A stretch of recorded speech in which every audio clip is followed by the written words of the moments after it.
तो देखिए, उत्तराखंड के जंगल जो है वो इन दिनों आग की लपटों से घिरे हुए हैं। बढ़ती गर्मी के साथ वनाग्नि की घटनाएं लगातार सामने आ रही हैं, जिससे पर्यावरण के साथ वन्य जीव जो हैं उन पर भी गंभीर संकट आ चुका है। उत्तराखंड के कई जिले जैसे पौड़ी, चमोली, रुद्रप्रयाग और पिथौरागढ़ में आग की घटनाएं तेजी से आगे बढ़ रही हैं। कई जगहों पर आग जंगलों से निकलकर सड़कों तक पहुंच गई, जिससे स्थानीय लोगों में भी डर का माहौल बन चुका है। वन विभाग का कहना है कि आग पर काबू पाने के लिए लगातार प्रयास किए जा रहे हैं। फायर वॉचर तैनात किए गए हैं और अलग अलग विभागों के साथ मिलकर स्थिति को संभालने की कोशिश की जा रही है। बावजूद इसके हालात अब भी पूरी तरह से नियंत्रण में नहीं आए हैं। वनाग्नि का असर जो है वो केवल पेड़ों तक सीमित नहीं, बल्कि जंगलों में रहने वाले वन्यजीवों के जीवन पर भी गहरा खतरा मंडरा रहा है। कई जीव जंतु जो हैं वो अपने प्राकृतिक आवास से बेघर हो चुके हैं। इस मुद्दे पर अब और राजनीति भी नजर आने लगी। कांग्रेस की मुख्य प्रवक्ता गरिमा जसौनी जो है उन्होंने सरकार और वन विभाग की कार्यशैली पर सवाल उठाए। वहीं भाजपा सांसद अनिल बलूनी ने भी पौड़ी में आग की घटनाओं पर चिंता जताई और अधिकारियों को तुरंत कार्रवाई के निर्देश दिए। हर साल वनाग्नि रोकने के दावे किए जाते हैं, लेकिन गर्मी बढ़ते ही हालात बिगड़ने लगते हैं। करोड़ों की वन संपदा और बहुमूल्य वन्यजीव आग की भेंट चढ़ जाते हैं। अब बड़ा सवाल यही है कि आखिर वनाग्नि पर स्थायी जो नियंत्रण है उसके लिए ठोस और प्रभावी कदम जो है वो कब उठाए जाएंगे।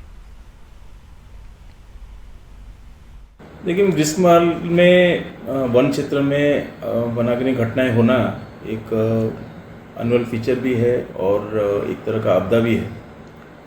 हमारी फॉरेस्ट फायर सीजन 15 फरवरी से जो शुरू होता है, 15 फरवरी से लेकर 30 जून तक या मानसून आने तक जो भी स्थिति हो, अगर हम पिछले 5 साल के आंकड़ों की ऊपर नज़र डालें तो ये पाया जाता है कि हर अल्टरनेट ईयर में वनाग्नि घटनाएं ज़्यादा होती है। जैसे 2025 में वनाग्नि घटनाएं कुल टू 68 हुई थी, उससे पहले अधिक वनाग्नि घटनाएं घटी थी। तो उसी ट्रेंड को देखते हुए ये अपेक्षित है, अपेक्षाकृत इस साल अधिक घटनाएं होने की संभावनाएं हैं, क्योंकि बरसात की मात्रा कम हुई है और उच्च हिमालय क्षेत्रों में हिमपात, स्नोफॉल वो भी कम हुआ है। परंतु वर्तमान तक की घटना के ऊपर अगर हम नज़र डालें, इस साल जो घटना घटी है वनाग्नि की, उसके अनुसार घटनाएं उतना नहीं है जितना एक्सपेक्टेड था कि होगा।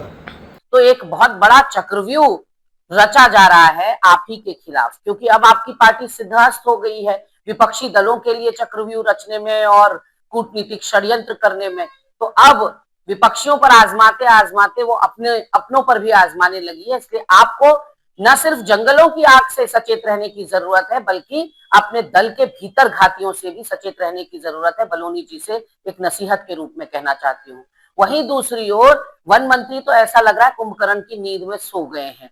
उनका प्रमोशन जरूर पुष्कर सिंह धामी जी ने कर दिया, उनको स्वास्थ्य मंत्रालय देकर, लेकिन जिस व्यक्ति से वन विभाग ही नहीं संभल रहा था उसको एक और तमगा आपने दे दिया। एक तरफ पौड़ी के स्कूल बंद कर दिए गए हैं, ऑनलाइन क्लासेस ली जा रही हैं गुलदार के आतंक की वजह से।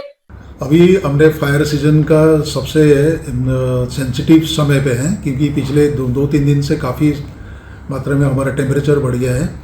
पूरी स्टेट में फॉरेस्ट डिपार्टमेंट हाई अलर्ट पर है। कहाँ पर कोई भी सूचना मिलते ही इमीडिएटली सूचना के आदान प्रदान के ऊपर इसको मोबिलाइज किया जाए कि फॉरेस्ट फायर को तत्काल कंट्रोल कर लिया जाए।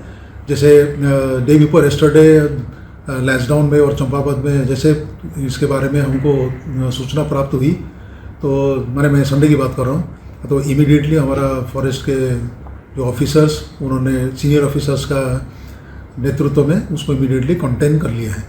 नहीं, सरकार भी एक्शन ले रही है और ये बड़ा चिंता का विषय है। और हर वर्ष गर्मियों में वनाग्नि लगती है, उसको रोकने के भी प्रयास होते हैं और जनता से भी आह्वान किया जाता है कि वनों से उधर से निकलते हुए वहां पर कोई जलते हुए चीजें न फेंकें जिससे अग्नि भड़के।